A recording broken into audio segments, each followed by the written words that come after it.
पाहिजे रे आपण एकदा राहायला. प्रज्ञा पाठवत होती मला तिकडे. हा का, चल पैसे लागतात.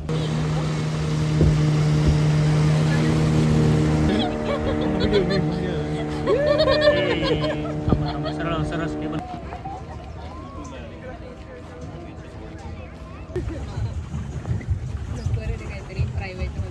नमस्कार मंडळी, स्वागत आहे तुमचं आजच्या एका खूपच सुंदर, शांत आणि मनाला भिडणाऱ्या सफरीमध्ये.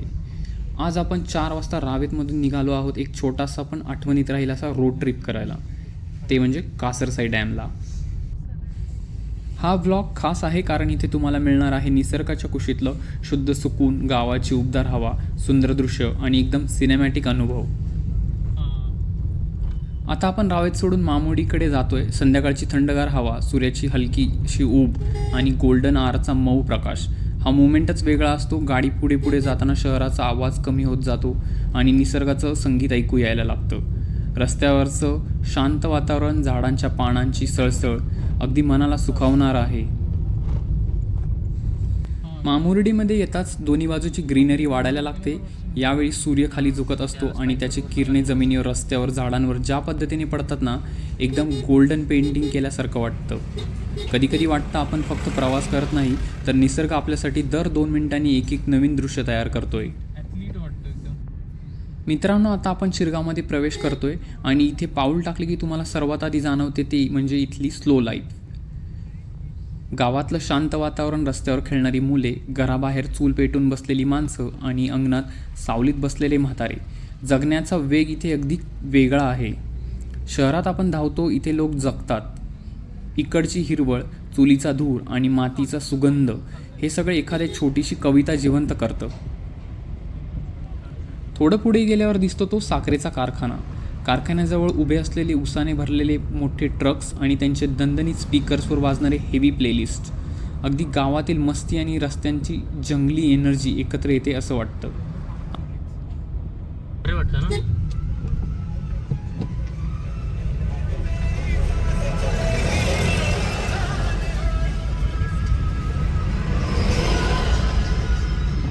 आम्हीही तीच ट्रकवाली प्लेलिस्ट लावून मस्त मूडमध्ये कासरसाईकडे पुढे निघालो.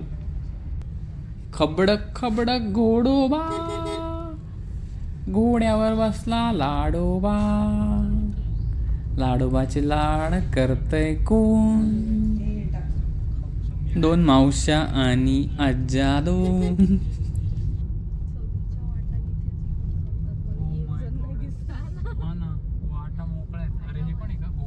इथून पुढचा रस्ता खूप सुंदर आहे. एकेकाळी हा रस्ता खडबडीत होता, पण आता त्याचं काम झालंय आणि गाडी अगदी शांतपणे ह्या रस्त्यावर पुढे सरकते आणि दोन्ही बाजूला नजर जाईल तिथपर्यंत हिरवीगार निसर्गाची चादर पसरलेली दिसते.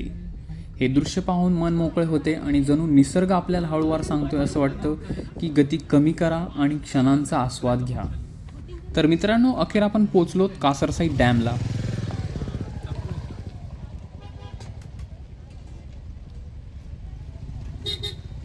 गाडी पार्क करताच पहिल्या क्षणी जो वारा चेहऱ्यावर येतो ना, तो पूर्ण दिवसाचा थकवा क्षणात घालून टाकतो. तर मित्रांनो, आज सॅटरडे, आम्ही आलो आहे कासरसाईला. सुट्टी आहे आज.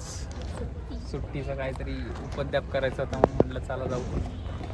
तर आम्ही आता कासरसाईच्या इथे आलो आहे. कासरसाई डॅम इथे हा समोरचा दाखवतो व्हिडिओ. आणि आम्ही इथं आता बोटिंग आहे, तर बोटिंग करूयात. असे जरा वाटतंय बोटिंग करावं, बघूयात आता किती पाय चालत आहे. येथील पाण्याचे शांतपण, डोंगरांची सावली आणि पाण्यावर पडणारा सोनेरी प्रकाश हे सर्व पाहून वाटतं हेच खरं जगणं. इथे आलं की मन आपोआप शांत होतं. कासरसाई डॅमच्या आसपास आता खूप रिसॉर्ट झालेले आहेत. तुम्ही येथे 1 डे ट्रिप प्लॅन करू शकता किंवा छोटासा पीसफुल स्टेकेशनही करू शकता. कपल, फ्रेंड्स, फॅमिली सगळ्यांसाठी हे ठिकाण परफेक्ट आहे. तुम्ही फक्त निसर्गाच्या शांततेत एक दिवस घालवा, तुम्हाला जाणवेल की किती पॉझिटिव्ह एनर्जी मिळते. इथे थोडे फोटो काढून झाल्यानंतर आम्ही गेलो मित्रांनो पेडल बोटिंग करायला. इथे तुम्ही बोटिंग करू शकता. पेडलवाली बोटिंगची प्राईस जी आहे ही 150 रुपये पर पर्सन आहे. तर मित्रांनो, इथे लाईफ जॅकेट घालून आम्ही बोटिंगसाठी सज्ज झालो.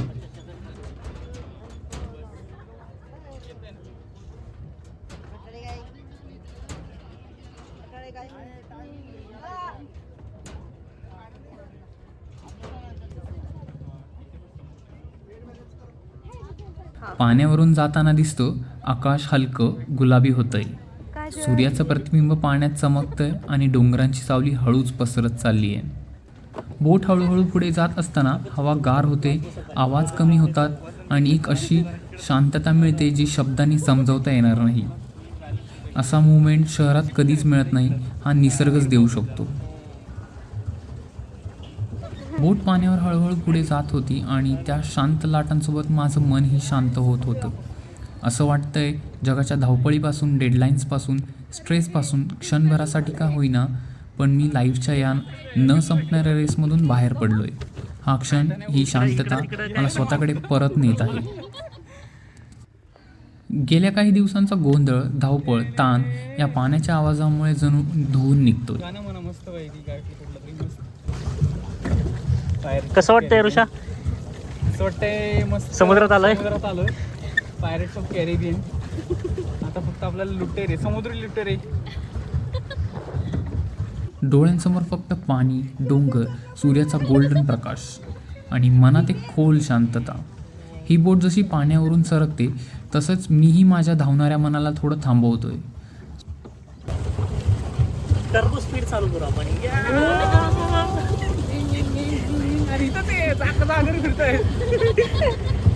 हळूहळू मारल्यावर पास जाते का? मला ती टोपी पाहिजे पायरेट्स ऑफ कॅरिबियनची. सोडून दे बरं. नजर जाईल तिथपर्यंत पसरलेली हिरवाई, डोंगराच्या मागे लपणारा सूर्य, पाण्यावर चमकणारा सोनेरी प्रकाश आणि आसपासची पूर्ण शांतता, हा नैसर्गिक सिनिक वाईब मनाच्या खूप खोलवर उतरत आहे. या शांत पाण्यावर बसून मला जाणवतंय आपण रोज किती धावतो, किती विचार करतो, पण अशा एक छोट्या ब्रेकने मन किती शांत होतं, क्लिअर होतं आणि भरून येतं. आजची ही बोटिंग म्हणजे फक्त बोटिंग नाही, एक अनुभव आहे स्वतःला पुन्हा एकदा शोधण्याचा, मनाला शांत करण्याचा आणि निसर्गाशी जोडून घेण्याचा. मनात एकच भावना येते, इथून निघूच नाही, याच शांततेत थोडा वेळ अजून थांबावं.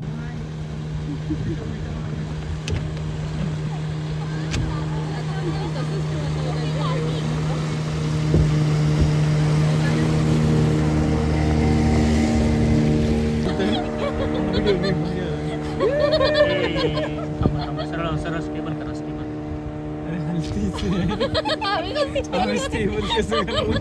धरतो आपण.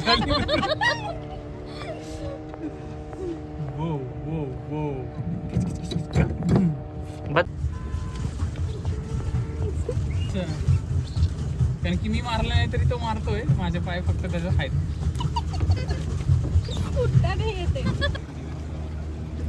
पैसे लागतात.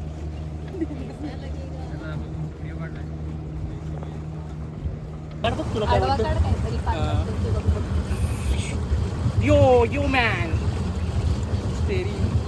मला भूक लागली नव्हती, आता भूक लागली. भूक लागली. उड्या मारे ह्यात म्हणजे अजून लागेल. नाही मग काहींची होऊन जाईल. नका आवाज करतो. कॅप्टन थोडासा राईट लीजिए.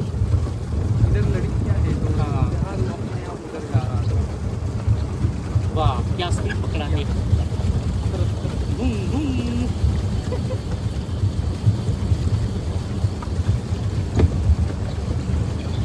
तिकडे बघ मी काय करतो. हे बघ शेवटी दे टाइम प्लीज. साप काय साप. यो आपली माझी. ऐसे मौसम में पहली बार फंस गए हम. गार्डन हो गए.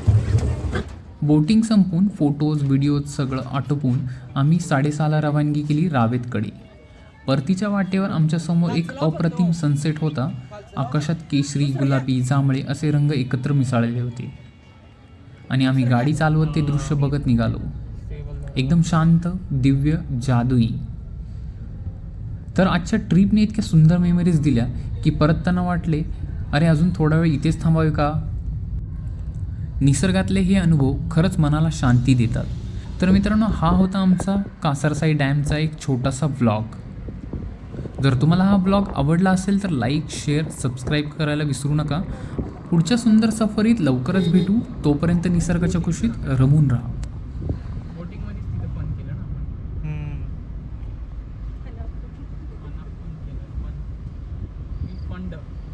Fund the boating